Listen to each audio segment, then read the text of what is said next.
Japan को दिखाते हुए ये मूवी स्टार्ट होती है, जहाँ पर हमें एक आदमी दिखाया जाता है जो कि क्रिमिनल था और वो पुलिस से बचते हुए भाग रहा था। अचानक उस क्रिमिनल को हार्ट अटैक हो जाता है, जिसकी वजह से वो मर जाता है। इसके बाद हमें बड़े क्रिमिनल्स दिखाए जाते हैं जिन्हें कानून ने कोई भी सजा नहीं दी थी। इसके अलावा और भी ऐसे लोग थे जो जेल में थे, वो सब के सब हार्ट अटैक की वजह से मारे जाते हैं। अब ये डेथ सोना कोई नेचुरल नहीं था, बल्कि ये सब कुछ एक लड़का कर रहा था जिसका नाम होता है लाइट। असल में लाइट को एक एंशिएंट बुक मिली थी और वो कोई आम बुक नहीं थी, बल्कि वो एक डेथ नोट थी और जिसका नाम भी उस बुक में लिखा जाएगा वो मर जाएगा और मरने वाला उसी मेथड से मरेगा जो तरीका बुक में लिखा जाएगा। इसके अलावा ये बुक लोगों पर अपना कंट्रोल भी कर सकती है। अब क्योंकि लाइट को ये बुक मिली थी तो वो क्रिमिनल्स का नाम इस बुक में राइट करता जा रहा था ताकि बुराई को खत्म किया जा सके। सडन इतनी सारी डेथ्स होने की वजह से पूरी दुनिया में दहशत फैल जाती है और क्रिमिनल्स की दिलों में तो जैसे डर बैठ गया था। इस बात को लेकर गवर्नमेंट काफी हैरान थी। कुछ लोग इसे बुरे लोगों के लिए पनिशमेंट समझ रहे थे गॉड की तरफ से, जबकि कुछ लोग इसे कोइंसिडेंस ही समझ रहे थे, यानी ये सब कुछ इत्तेफाकन हो रहा है। यहाँ पर हम ये भी जान पाते हैं कि लाइट ने बुरे लोगों को मारने के बाद अपना एक नाम भी चूज कर लिया था। उसने अपना नाम चूज किया था कीरा। कुछ लोग तो कीरा को ही अपना हीरो समझ रहे थे और ये न्यूज पूरी दुनिया में काफी वायरल हो चुकी थी।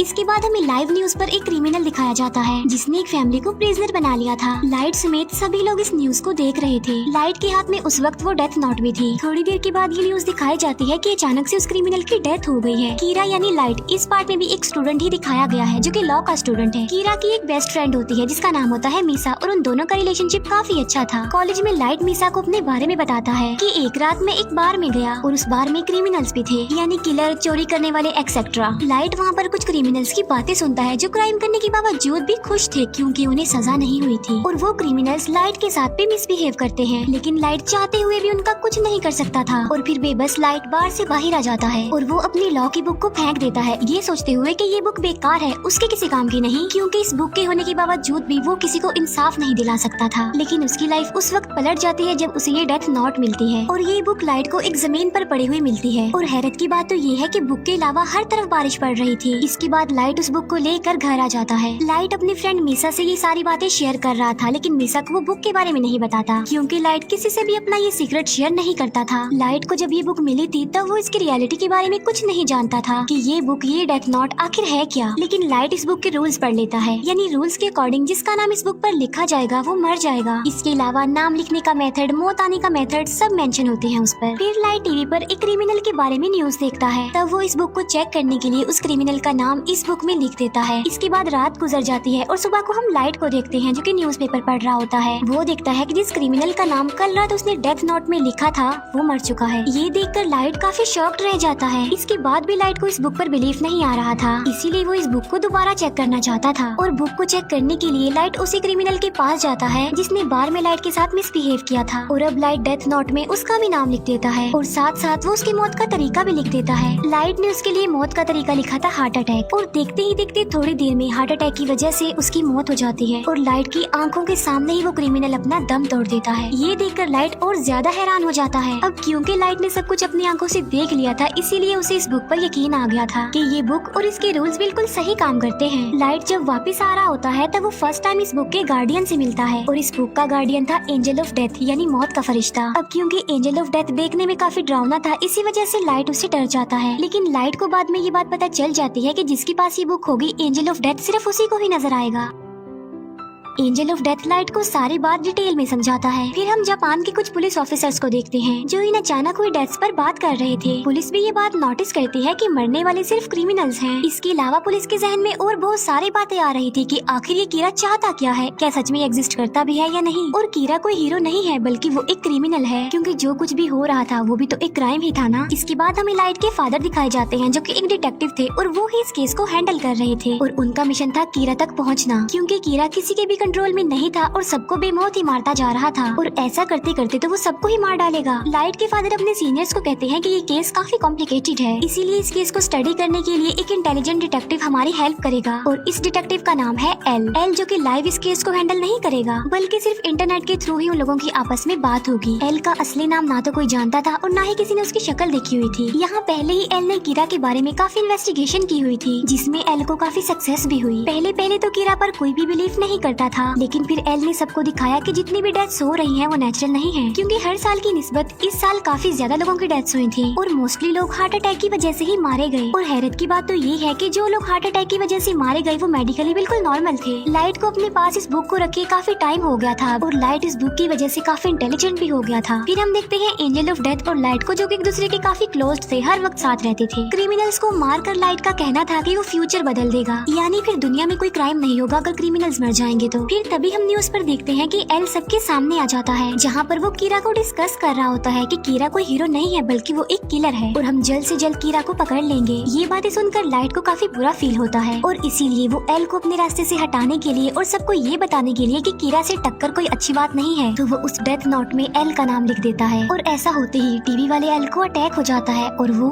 मर जाता है। सब लोग ये देखकर काफी हैरान रह जाते हैं और एल ये देखकर तो काफी खुश हो जाता है, लेकिन लाइट उस वक्त शॉक्ड हो जाता है जब उसे ये पता चलता है कि जो आदमी अभी अभी मरा है वो असली एल नहीं है। फिर हम देखते हैं कि असली एल सामने तो नहीं आता, लेकिन वो टीवी पर बात कर रहा होता है और वो कहता है कि कीरा मैं हूँ असली एल। और टीवी की ये ट्रांसमिशन सिर्फ जापान में ही सेंड की गई, जिससे ये बात तो क्लियर हो गई कि कीरा तुम जापान से ही बिलोंग करते हो। एल ये भी कहता है कि कीरा तुम सिर्फ उसी पर्सन को मार सकते हो जिसका नाम और शक्ल तुम जानते हो। ये देखकर लाइट को काफी गुस्सा आ जाता है और वो काफी वरिड भी था, क्योंकि अब तक वो ये सोचता आ रहा था कि वो नहीं पकड़ा जाएगा, लेकिन अब उसे फिक्र इस बात की थी कि उसका टक्कर लेने वाला एल जो आ गया है, क्योंकि लाइट ना तो उसका नाम जानता था और ना ही कभी उसने उसका फेस देखा था। इसके बाद एल और कीरा की इस फाइट के बारे में काफी डिस्कशन होती है। एल का कहना था कि मैं एक जस्टिस हूँ और कीरा एक किलर है, इसीलिए मैं कीरा को सजा दिलवाऊंगा। एंजल ऑफ डेथ भी इस मैटर में लाइट की कोई हेल्प नहीं कर सकता था, क्योंकि एंजल ऑफ डेथ बेशक बुक के मालिक को नजर आता है, लेकिन वो किसी का साथ नहीं देता। फिर हम देखते हैं कि एल इन अचानक होने वाली डेथ्स का डाटा निकाल लेता है और वो ये जान पाता है कि ये डेथ स्कूल्स और कॉलेजेस की छुट्टी के बाद होती हैं। इसका मतलब ये है कि कीरा एक कॉलेज स्टूडेंट है। फिर सबका शक लाइट पर होता है, क्योंकि उसके फादर एक डिटेक्टिव भी थे और वो कीरा के केस पर इन्वेस्टिगेशन भी कर रहे थे। अब क्योंकि लाइट अपने फादर के डाटा पर एक्सेस कर सकता था, इसीलिए वो शक के दायरे में आ गया। अब क्योंकि वो ये बात जान चुके थे कि कीरा स्कूल्स और कॉलेजेस के ऑफ टाइम में लोगों को मारता है, इसीलिए लाइट अब स्कूल टाइम में भी लोगों को मारने लगा।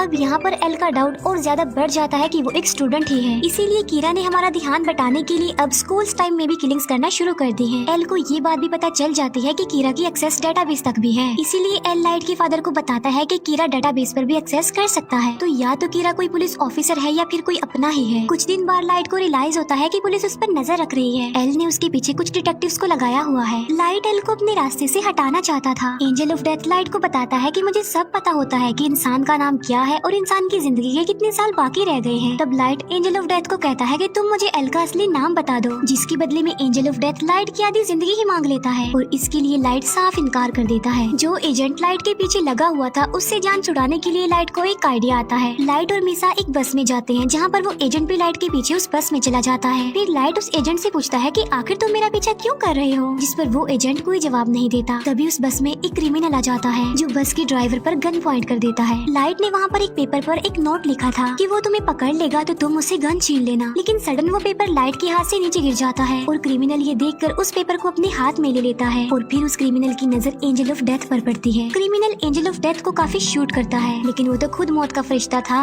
इसीलिए उसे कुछ नहीं होता। ये देखकर वो क्रिमिनल डर जाता है, इसीलिए वो बस रोक कर वहाँ से भाग जाता है, लेकिन एक कार उस क्रिमिनल को हिट कर देती है जिससे वो मर जाता है। ये सब कुछ लाइट के प्लान के मुताबिक हुआ था, क्योंकि वो उस FBI एजेंट का नाम जानना चाहता था। इसके बाद लाइट उस एजेंट को कह देता है कि अब तुम मेरा पीछा मत करना। फिर हम उसी FBI एजेंट को देखते हैं जो कि अपनी वाइफ के साथ होता है। अब लाइट क्योंकि काफी इंटेलिजेंट था, इसीलिए उसने इन एजेंट से जान छुड़वाने के लिए एक चाल चली थी। वो एल को तो मार नहीं सकता था, इसीलिए वो उन लोगों को मारना चाहता था जिन्हें एल ने हायर किया था। इसीलिए अपनी किलिंग्स का आगाज वो उस FBI एजेंट से करता है। लाइट उस FBI एजेंट से सब एजेंट्स के नाम ले लेता है जो एजेंट्स इस केस में शामिल थे, लेकिन थोड़ी देर बाद ही उस FBI एजेंट की मौत हो जाती है और वो मौत भी हार्ट अटैक की वजह से ही होती है। क्योंकि लाइट उस FBI एजेंट को जिंदा रखना नहीं चाहता था, इसीलिए उसने उसको मौत दे दी। अब यहाँ पर सवाल ये उठता है कि अगर कीरा हीरो है तो फिर वो अच्छे लोगों को क्यों मार रहा है। इसके बाद सब FBI एजेंट्स एक एक करके मारे जाने लगे। ये बात एल तक भी पहुँच जाती है और इस वजह से सब पुलिस ऑफिसर्स काफी डर जाते हैं, क्योंकि उन्हें लग रहा था कि कीरा के हाथों एक ना एक दिन वो भी मारे जाएंगे। बहुत सारे पुलिस ऑफिसर्स तो इस केस को अधूरा छोड़कर ही चले जाते हैं। अब क्योंकि पुलिस के पास और कोई भी ऑप्शन नहीं बचा था, इसीलिए वो एल को कहते हैं कि हम आपसे मिलना चाहते हैं। फिर सब पुलिस ऑफिसर्स एल से मिलने जाते हैं। यहाँ पर हमें फर्स्ट टाइम एल दिखाया जाता है जो कि बिल्कुल यंग था और किसी बच्चे की लुक दे रहा था और एजेंट तो वो कहीं से भी नहीं लग रहा था। फिर हम देखते हैं कि उस एजेंट की वाइफ भी अपने हस्बैंड की मौत पर इंक्वायरी कर रही है और वो मीसा से भी मिलती है।